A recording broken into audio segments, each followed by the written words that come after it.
JBNN keep you informed. I'm Michelle Jones. Before we get into the news, please remember to like, subscribe, leave a comment, and to share the news with someone today. Now onto the news. Indicom probing fatal police shooting in Old Harbour Bay. The Independent Commission of Investigations, Indicom, is probing another fatal police shooting in Old Harbour Bay, St. Catherine. The latest incident occurred Friday morning in the community of Settlement. The deceased has been identified as Jamar Fothergill, also known as Zaga. A resident said that she heard a commotion followed by gunshots at about 4 o'clock. They must have Zaga shoot after them. Or a man for shoot after them and a man asleep, she questioned. The resident said Fothergill had been detained on several occasions by the police and was accused of committing a murder that happened on Tuesday. The police have been accused of removing closed-circuit television CCTV cameras from the premises in Friday morning shooting. The residents insist the cameras would have assisted investigators. Additionally, they questioned why the police were not wearing body-worn cameras. The residents also claim cell phones and cash were taken by the police. According to Indicom, 65 people have been killed in confrontation with the security forces since the start of the year. 9 of the deaths have occurred so far this month. Superintendent Minto transferred to hospital in Kingston following crash. Superintendent Coolidge Minto has been transferred to hospital in Kingston for further treatment following Thursday's motor vehicle crash on the Jacks Gate Main Road in St. Elizabeth.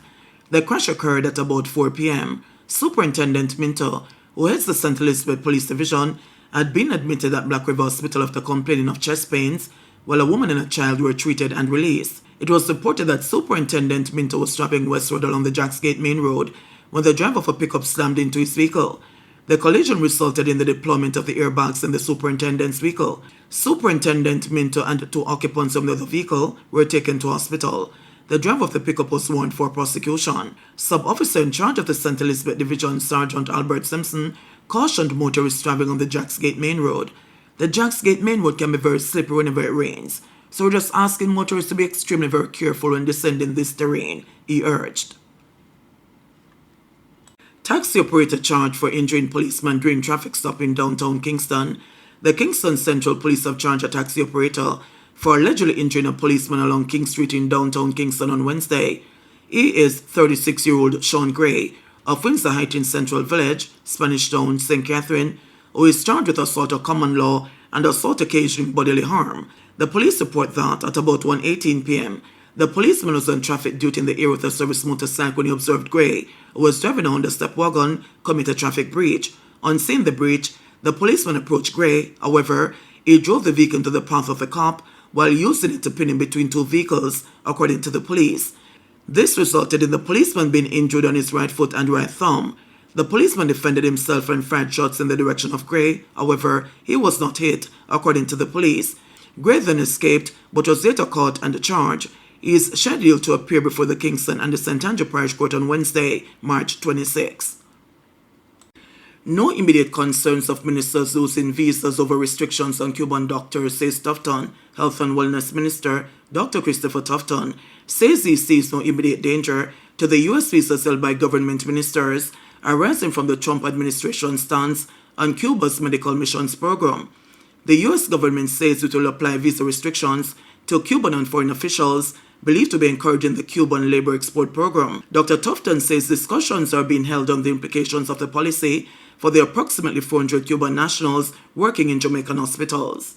I don't believe in this kind of assumption. What you're doing is you damage a conversation and a negotiation by start extrapolating on extremities. I don't think it's a healthy part of a dialogue. I think that we avoid those kind of conclusions and focus on the discussion. So when that bridge presents itself, we will cross it one way or the other. A lot of the decisions that we make around these things clearly, well, all the critical decisions are made by a cabinet led by the Honorable Prime Minister. So I would never venture to try and make these conclusions on my own because clearly it's not up to me alone. I have a lot of confidence in the executive arm of government, so that's a decision that we take collectively. But as of now, I'm not there, and I don't see any evidence to suggest that we will get there. We have had a strategic plan which which we're moving ahead with. I'm actually traveling to the Philippines in another few weeks to consolidate some of the conversations that took place with the minister who came to Jamaica, and we have a signed MOU to pursue certain bilateral arrangements. We have had discussions similar with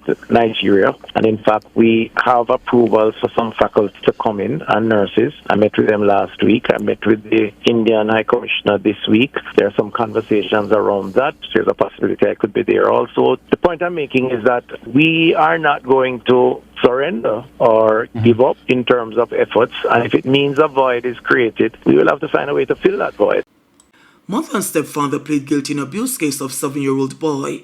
A St. Catherine-based pastor on Thursday pleaded guilty to badly beating his 7-year-old stepson at the child's school. He pleaded guilty to child abuse and cruelty to a child, while the boy's mother, who did not report the incident, pleaded guilty to aiding and abetting. Their bails were further extended by acting senior parish court judge Janelle Nelson Gill until May 12, when they are to be sentenced. The court heard that in February 2024, the man went to the boy's school, where he grabbed the child and punched him repeatedly in his upper body, to the shock of teachers who were present.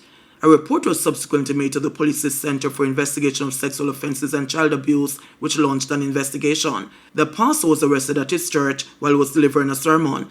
He was subsequently charged with child abuse and cruelty to a child. The boy's mother was charged with aiding and abetting child abuse after the investigation revealed that despite her knowledge of the abuse, she failed to report it to the authorities. Both parties made numerous court appearances until their guilty pleas on March 13.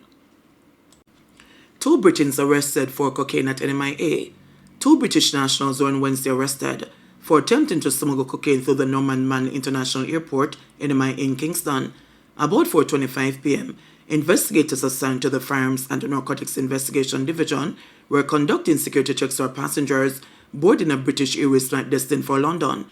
During routine interviews, a British man's actions arose the suspicion of the police, and his luggage was searched. This led to the discovery of 7 kilograms or 15 pounds of cocaine concealed in the lining of 2 suitcases. The police said during the same screening process, a British woman's actions also arose suspicion, and a thorough search of her luggage revealed approximately 7.2 kilograms or 16 pounds of cocaine in the lining of her suitcases. The combined street value of the cocaine is approximately 454,400 pounds or 92.7 million Jamaican dollars. Both people were taken into custody. PM Holness praises St. Elizabeth for significant reduction in murders. Prime Minister Andrew Holness has praised the residents of St. Elizabeth for the significant reduction in murders in the parish this year. But not only that, they also display a very high level of peace. I had the great privilege of speaking to the High Command of the parish. And at this point, let me wish Senior Superintendent Minto a speedy recovery. I gather he was in an accident recently, as yesterday. But I was informed this morning that the parish continues to do very well from the last time I got an update, which was last month. That there is only 1 murder reported in the parish. And that you are tracking 80% behind where you were last year this time. And these are some amazing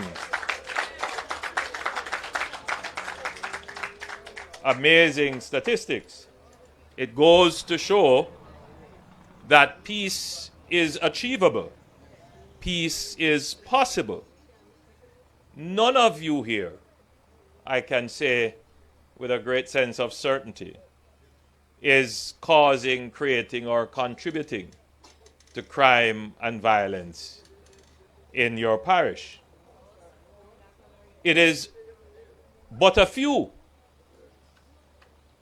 maybe less than 1% of the population, in fact, definitely less than 1%, who are the cause of criminality and violence.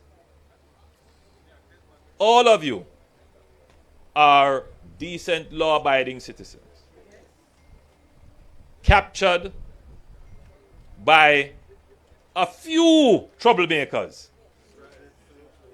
And it is time that all the decent law-abiding people of the country rise up in unison as one, support our police officers, and our police officers in turn must treat the people with respect, as we have seen here in the parish, and form a bond, an unbreakable bond that locks out the criminals, that throws them out of your parish. And then we will have a sustainable peace.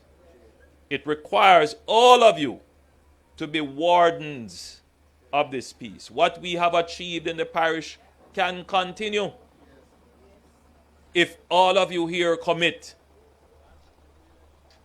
to working with the police, to share information with the police, because you recognize that it is not in your interest to keep the very small number of troublemakers around you. Run them out of your community. Throw them out. Push them out. And the police knows how to take care of them justly and appropriately. JBN keep you informed. Please remember to subscribe, like, share, leave us a comment, and click the notification bell to receive our daily news items.